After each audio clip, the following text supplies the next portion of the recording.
Shalom Bapak Ibu Jemaat yang dikasihi Tuhan. Berjumpa lagi di dalam CK7 Online Bible Study malam ini. Nah, hari ini kita akan melanjutkan pembelajaran kita dalam kitab Keluaran pasal yang ke-20. Sebelum kita belajar malam ini, mari kita masuk di dalam hadirat Tuhan. Kita menyembah Dia dan minta hikmat dari Tuhan supaya kita dapat mengerti pembelajaran pada malam hari ini. Mari kita masuk hadirat Tuhan. Koraba syanda bakara labayana masyika.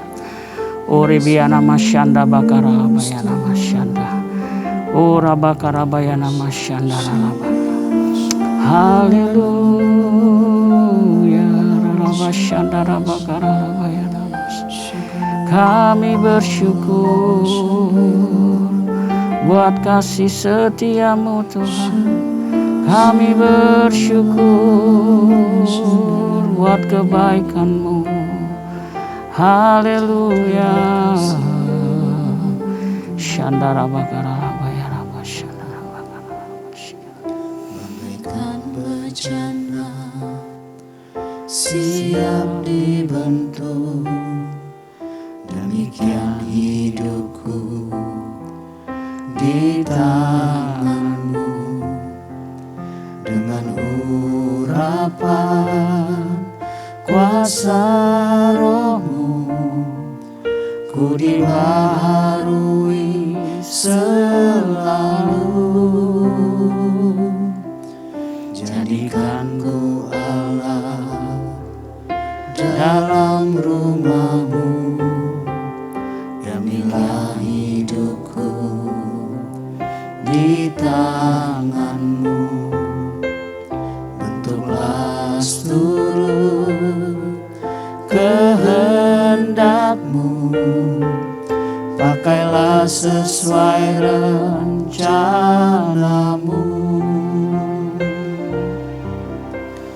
Ku mau seperti-Mu Yesus, disempurnakan selalu dalam setiap jalanku, memuliakan nama-Mu.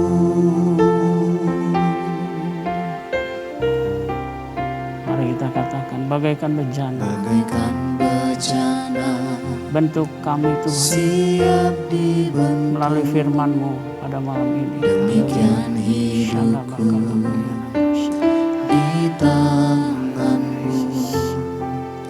Dengan urapan kuasa Roh-Mu, ku dibaharui selalu.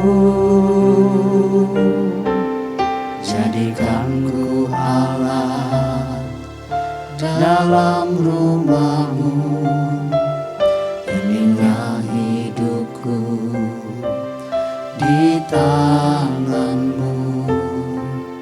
Bentuklah seluruh kehendak-Mu, pakailah sesuai rencana-Mu. Ku mau seperti-Mu Yesus, disempurnakan selalu. Amin, amin. Dalam segenap jalanku, memuliakan nama-Mu. Ku mau seperti-Mu, Ku mau seperti-Mu Yesus, disempurnakan selalu dalam segenap jalanku, memuliakan nama-Mu. Memuliakan nama-Mu.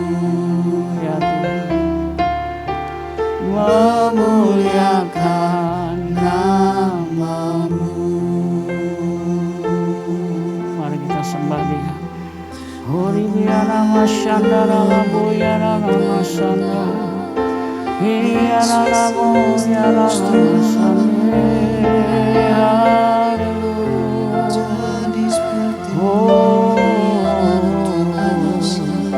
Bentuklah hidup kami, oh Tuhan. Ini kami Tuhan, bentuklah hidup kami sesuai rencana-Mu. Haleluya. Terima kasih Tuhan. Shandara bakara lama ya masih. Haleluya. Haleluya Yesus. Betapa dahsyat Engkau Tuhan, Amin. Pencipta segala yang ada, dulu sekarang sampai selamanya. Hanya Engkau Tuhan, tak terselami pikiran-Mu, tak terukur panjang setia-Mu. Dulu sekarang sampai selamanya. Hanya Engkau Tuhan. Ku sembah Engkau Yesus, hanya Engkau Allah di hidupku. Tiada yang lain, hanya Kau, hanya Engkau Tuhan selamanya. Kau tetap Allah, walau dunia semua bergoncang, tak tergoyahkan. Kau tetap Allah.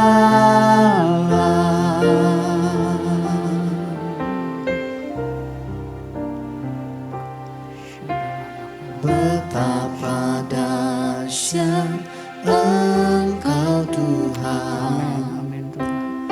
Pencipta segala yang ada, dulu sekarang sampai selamanya.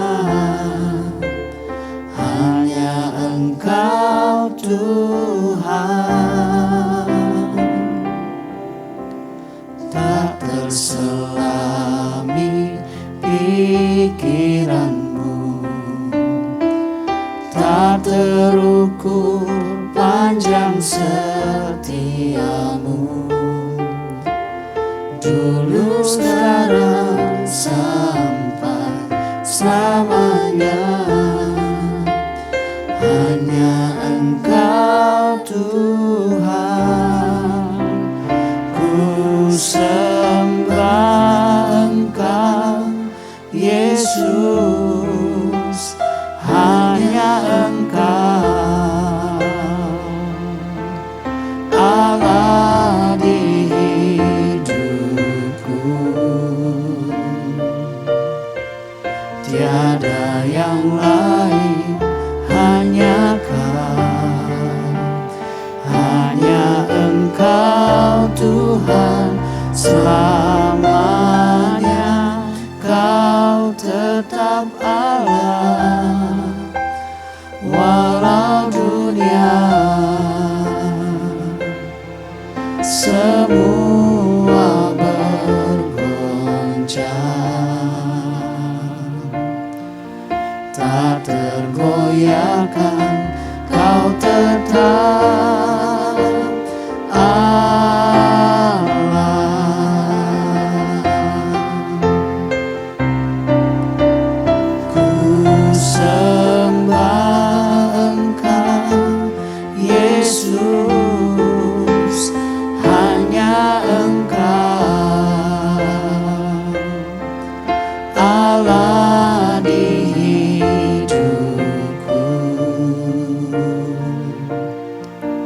tiada yang lain, hanya Kau, hanya Engkau Tuhan selamanya. Kau tetap Allah, walau dunia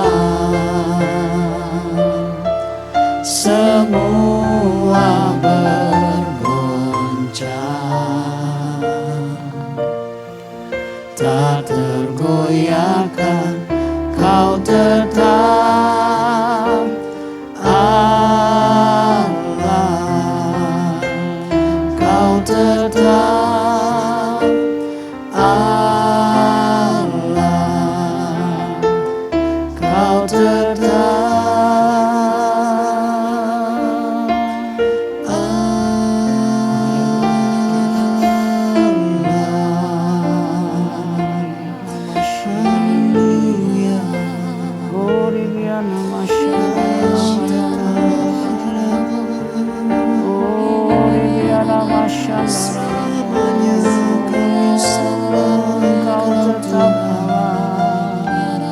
selama-lamanya.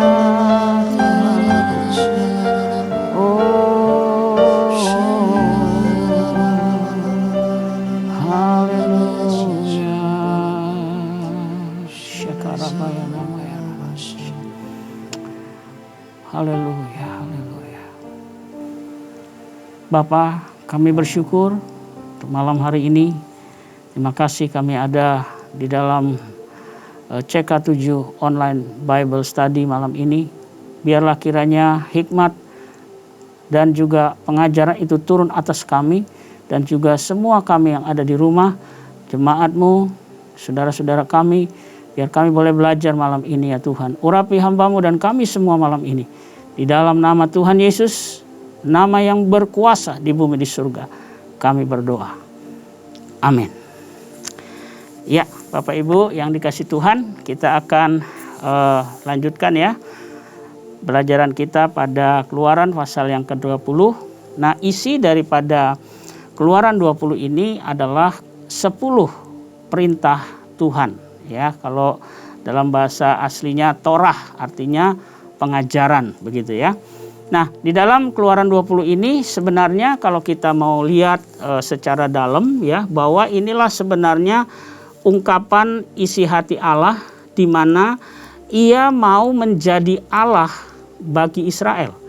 Dan Israel itu sebagai umatnya, kepunyaannya sendiri.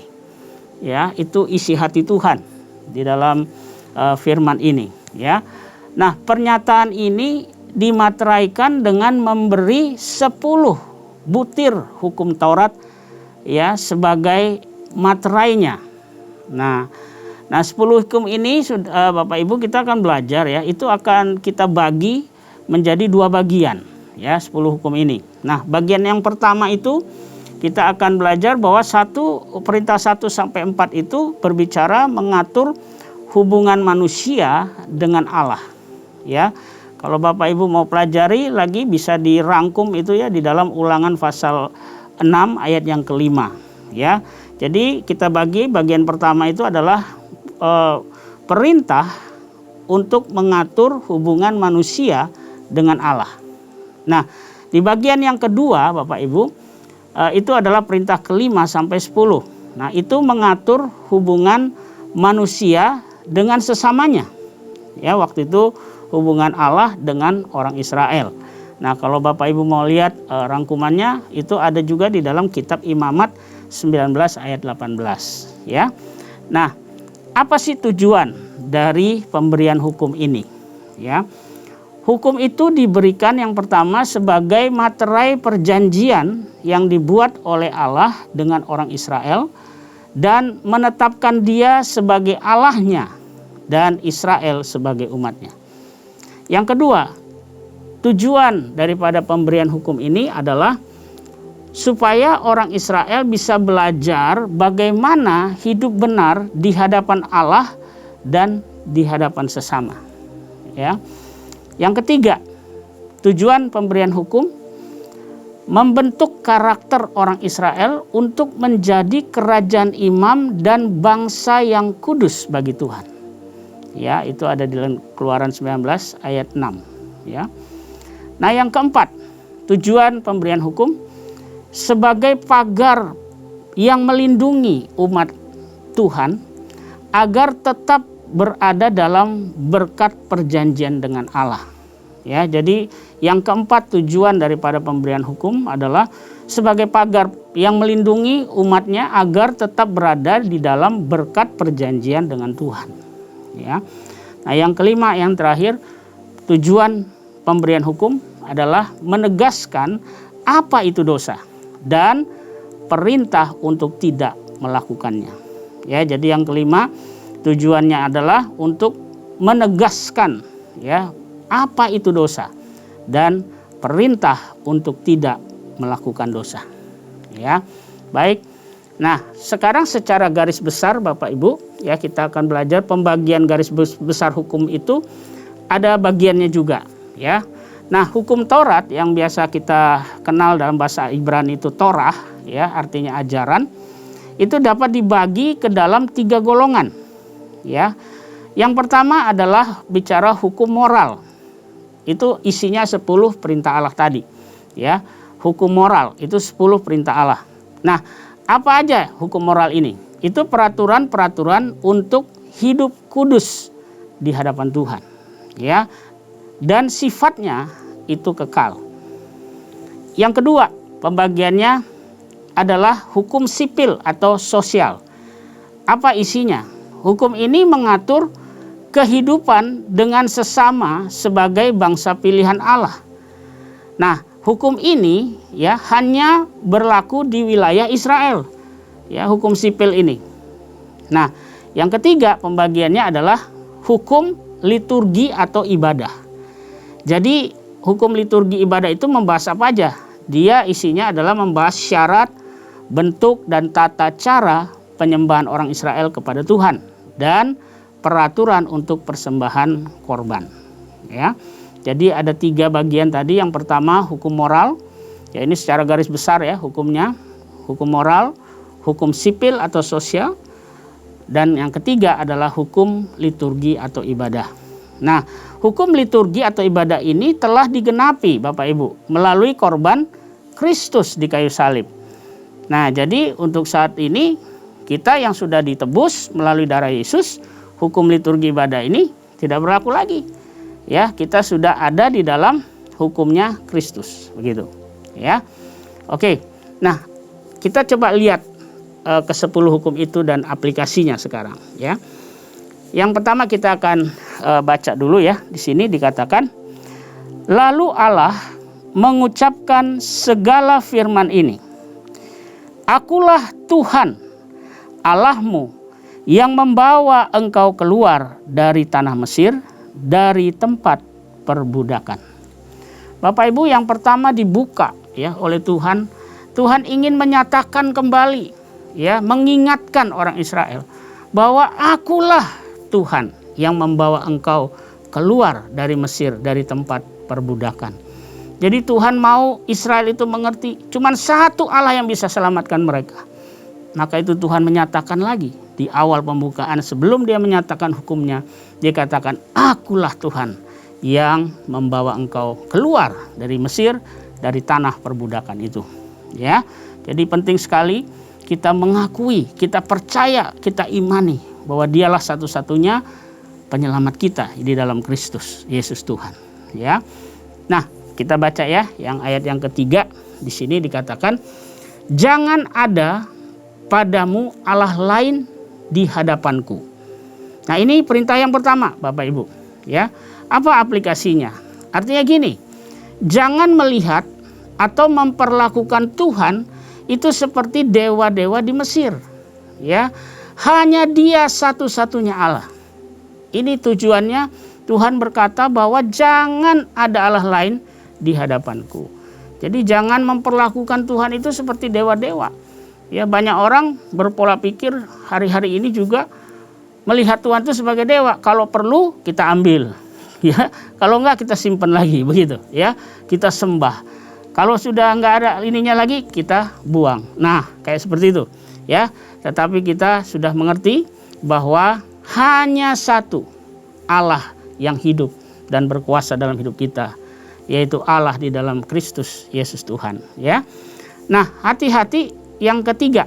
Di sini ayat yang ketiga bagian ayat yang ketiga di sini, jangan ada padamu Allah lain di hadapanku. Artinya gini, kita juga harus berhati-hati karena yang kita anggap Allah itu bisa aja berhala, Bapak Ibu. Ya. Berhala itu bisa berupa benda mati. Ya, patung. Nah, itu berhala. Ya. Ada satu hamba Tuhan namanya Charles Spurgeon, ya. Dikatakan kalau bicara berhala itu adalah apa? Segala sesuatu yang menjadi berhala kalau hal itu menjauhkan kita dari Tuhan. Jadi berhala itu adalah segala sesuatu yang menjadi nomor satu, ya, dan kita menjauhkan Tuhan. Nah, itulah berhala, gitu ya. Jadi hati-hati. Hukum yang pertama, jangan ada padamu Allah lain di hadapanku. Artinya jangan sekali-kali melihat dan memperlakukan Tuhan seperti kita memperlakukan dewa-dewa di Mesir.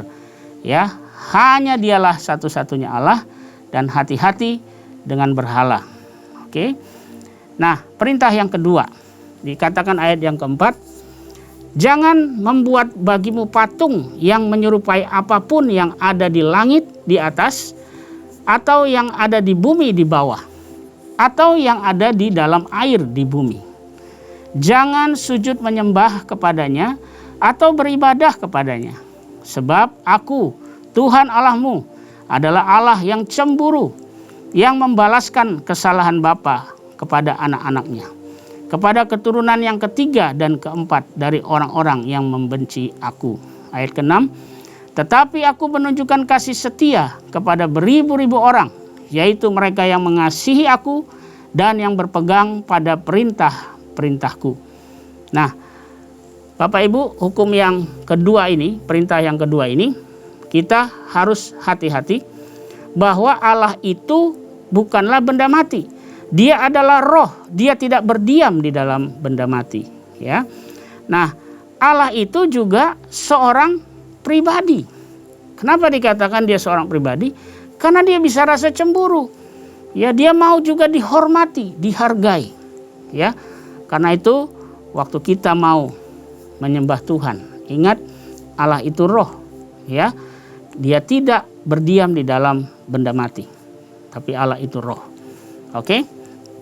Itu yang kedua, perintah kedua. Nah, perintah yang ketiga, Bapak Ibu, ayat yang ketujuh, jangan menyebut nama Tuhan Allahmu dengan sembarangan.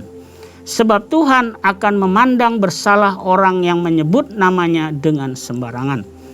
Artinya apa, Bapak Ibu? Aplikasinya, jangan sekali-kali mengatasnamakan atau menggunakan nama Tuhan untuk hal yang bertentangan dengan firman atau kehendak Tuhan. Ya, dalam hal ini kalau di Perjanjian Lama banyak disebut nabi palsu. Ya. Jadi mengatasnamakan Tuhan, menggunakan nama Tuhan untuk hal yang bertentangan dengan firman Tuhan. Ya. Yang kedua artinya begini. Menggunakan nama Tuhan itu harus dengan penuh hormat, kekaguman, iman, dan kasih kita kepada Tuhan. Jadi maksudnya jangan menyebut nama Tuhan Allahmu dengan sembarangan. Karena Tuhan nggak mau kita mengatasnamakan atau menggunakan nama Tuhan untuk hal yang bertentangan dengan firman dan kehendak Tuhan. Dan harus menggunakan nama Tuhan dengan penuh hormat, kekaguman, iman, dan kasih. Ya. Nah, yang keempat, ingatlah dan kuduskanlah hari Sabat. 6 hari lamanya engkau akan bekerja dan melakukan segala pekerjaanmu. Tetapi hari ketujuh adalah hari Sabat Tuhan Allahmu. Maka jangan melakukan sesuatu pekerjaan engkau atau anakmu laki-laki, atau anakmu perempuan, atau hambamu laki-laki, atau hambamu perempuan, atau hewanmu, atau orang asing yang di tempat kediamanmu. Sebab 6 hari lamanya Tuhan menjadikan langit dan bumi, laut dan segala isinya. Dan ia berhenti pada hari ketujuh. Itulah sebabnya Tuhan memberkati hari Sabat dan menguduskannya.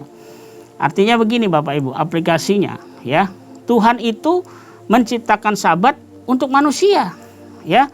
Tuhan itu enggak seperti manusia, dia perlu beristirahat, lelah, bukan, ya. Sabat itu justru diciptakan untuk manusia supaya kita punya waktu di mana kita bisa beristirahat dan kita di situ merayakan kebaikan Tuhan, ya. Baik, yang kelima, perintah kelima ya. Hormatilah ayat 12. Hormatilah ayahmu dan ibumu supaya lanjut umurmu di tanah yang diberikan Tuhan Allahmu kepadamu. Nah, ini adalah perintah yang mutlak Bapak Ibu ya. Jadi mutlak artinya terlepas dari Bapak Ibu atau orang tua kita mungkin ya jahat, mungkin dulu pernah membuat kita jadi trauma atau apa ya. Kenapa? Karena memang kita harus ingat nggak ada orang tua yang sempurna ya. Nah, setiap orang tua khususnya ya di dalam firman Tuhan itu ada ayatnya ya bahwa bapak yang jahat aja dia tahu memberi pemberian yang baik. Jadi orang tua tuh nggak pernah sebenarnya punya tujuan yang jahat buat kita. Tapi mungkin kondisi atau keadaan dulu ya kadang-kadang kita nggak ngerti kondisinya seperti apa. Ya apalagi orang tua yang belum mengenal Allah. Tentunya dia pasti melakukan hal-hal yang buruk tentu kepada kita mungkin. Ya mungkin karena keadaan. Ya jadi hormat kepada ayah dan ibu artinya kepada orang tua itu mutlak tanpa syarat. Ya. Yang keenam, perintah keenam. Jangan membunuh. Artinya jangan membunuh di sini adalah jangan membunuh sesama manusia dan juga jangan membunuh diri sendiri. Ya. Di sini saya pelajari ya, ada akar sebenarnya ya dari membunuh ini. Markus 7 ayat 21 sampai 23 dikatakan sebab dari dalam hati orang timbul segala pikiran jahat, percabulan, pencurian, pembunuhan. Nah, artinya gini, hati-hati dengan hati kita. Kita harus jaga hati kita karena dari situ bisa timbul juga pembunuhan. Ya, jangan kita dendam sama orang juga, nggak boleh. Ya, kita harus mengampuni. Karena itu jaga hati kita supaya perintah keenam ini kita juga bisa berhati-hati. Ya, next yang berikutnya adalah perintah yang ketujuh, jangan berzina. Nah, secara perjanjian lama kalau kita lihat ya, arti daripada berzina itu secara fisik dan juga waktu menyembah berhala itu pun berzina di hadapan Tuhan. Ya, di pandangan Tuhan itu berzina kalau kita menyembah berhala. Nah, di perjanjian baru secara fisik juga itu dikatakan berzina. Nah, ada juga yang Yesus katakan begini, kita bisa berzina di dalam hati. Nah, itu juga harus hati-hati. Kalau kamu memandang perempuan dan menginginkannya dalam hatimu, kamu telah berzina dalam hatimu. Berarti mesti hati-hati juga. Ya, dalam perjanjian baru itu sudah dijelaskan ya bahwa Yesus menambahkan satu, hati-hati nih kalau berzina itu bukan hanya secara fisik, tapi waktu kita memikirkan, menginginkan perempuan ya yang bukan istri kita ya, itu adalah berzina dalam hati. Nah, berzina juga dalam masa kini ya, itu apa? Di Alkitab ya di dalam Markus 10 ayat 11 sampai 12. Ketika kita bercerai hidup lalu menikah lagi, itu pun kita berzina. Ya, jadi saudara bisa baca ayatnya di situ ya bahwa orang yang sudah menceraikan suami, menceraikan istrinya, lalu dia menikah lagi dengan perempuan lain, maka dia hidup dalam perzinahan dengan perempuan itu. Sebaliknya pun begitu. Istri juga tidak boleh ceraikan suami. Kalau dia menceraikannya lalu menikah lagi dengan suami yang dengan orang lain, maka dia hidup juga dalam perzinahan dengan orang itu. Jadi hati-hati, perzinahan ini berbahaya juga, ya. Nah, perintah yang ke-8 ayat 15. Jangan mencuri. Ya. Faktor mencuri. Ya, biasanya itu adalah kebutuhan yang mendesak atau itu juga bisa keinginan yang tidak terpenuhi dan kita tidak mampu memenuhinya. Jadi hati-hati, jangan kita mencuri. Cukupkanlah apa yang ada sama kita. Ya, karena Tuhan Allah itu yang setia. Dia nggak pernah tinggalkan kita. Ya. Perintah yang ke-9, ayat 16, jangan mengucapkan saksi dusta tentang sesamamu. Artinya gini, jangan mengucapkan saksi dusta tentang sesamamu. Hati-hati bacanya ya. Jangan mengucapkan saksi dusta tentang sesamamu. Artinya memfitnah. Ya, hati-hati, jangan kita fitnah orang. Karena apa? Kita tahu mata Tuhan itu melihat dan Tuhan bisa melihat sampai kedalaman hati kita. Jadi jangan sekali-kali kita memfitnah orang. Karena Tuhan tahu, Tuhan bisa membela orang yang kita fitnah. Karena apa? Kita bersalah di hadapan Dia. Ya. Nah, perintah yang ke-10 di ayat 17, jangan mengingini rumah sesamamu, jangan mengingini istrinya atau hambanya laki-laki atau hambanya perempuan atau lembunya atau keledainya atau apapun yang dipunyai sesamamu. Artinya jangan iri dan jangan menginginkan milik orang lain. Karena Tuhan itu tahu dan akan memberi kita masing-masing yang terbaik sesuai dengan kebutuhan dan kapasitas kita. Ya, tentu Tuhan itu memberkati, Dia tahu kapasitas kita. Kalau itu kapasitas lewat, manusia itu suka aneh-aneh, ya, bahkan dia bisa jatuh dalam dosa. Jadi Tuhan yang udah tahu kita, jangan takut, Tuhan itu pasti akan mencukupkan kita. Ya, nah juga dalam perintah yang ke-10 ini, ya, jangan mengingini, hati-hati dengan sosial media sekarang, Instagram. Ya, orang kadang-kadang lihat Instagram, aduh jadi nggak bisa bersyukur, aduh enak banget ya kalau punya hidup yang kayak begini, semua serba enak, saya nggak punya apa-apa. Nah ini, padahal ya Tuhan Yesus bilang, apa gunanya kamu peroleh seluruh dunia ini, ya, tapi kehilangan nyawamu. Kadang kita lupa bahwa kita masih bisa bersyukur, masih bisa nafas kasih kehidupan oleh Tuhan, masih kita bersyukur sama Tuhan. Ya, karena itulah yang kita bisa belajar malam hari ini di dalam 10 perintah Tuhan. Ya, jadi mari kita doa sama Tuhan sama-sama, ya, supaya ke-10 perintah ini jangan kita langgar, tapi kita bisa aplikasikan dengan benar sesuai dengan firman Tuhan. Mari kita berdoa. Horaba syanda bakara bayana masyanda. Bapa di surga, terima kasih untuk ke-10 firman Tuhan di mana yang kami hari ini boleh belajar ya Tuhan. Biarlah melalui hikmat-Mu turun atas kami semua supaya kami bisa mengerti, bisa percaya bahwa 10 hukum ini akan memagari kami, hidup kami agar bisa hidup benar di hadapan Tuhan. Karena itu Bapa, berikan kemampuan buat kami untuk melakukan firman-Mu ini. Mungkin ada yang malam ini di rumah, mungkin ada yang sakit, mungkin ada yang kekurangan, mungkin ada yang mengalami masalah, problem, apapun Tuhan, kami percaya firman-Mu itu jaminan, firman-Mu itu berkuasa untuk memulihkan kami. Aku berdoa setiap anak-anak-Mu yang ada di rumah, Engkau lawat, Engkau jamah di dalam nama Yesus. Terima kasih Bapa, terima kasih. Kami bersyukur untuk malam hari ini, dan sebelum kami menutup pelajaran malam ini, kiranya Kau curahkanlah berkat-Mu yang terbaik buat kami semua. Mari Bapak Ibu Saudara, kita angkat kedua tangan, kita arahkan hatimu kepada Tuhan.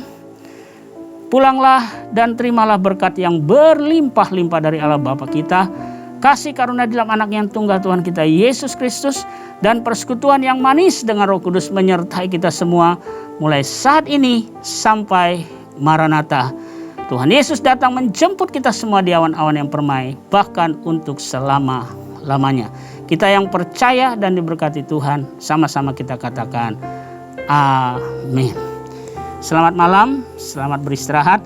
Kiranya Tuhan memberkati kita semua. Amin.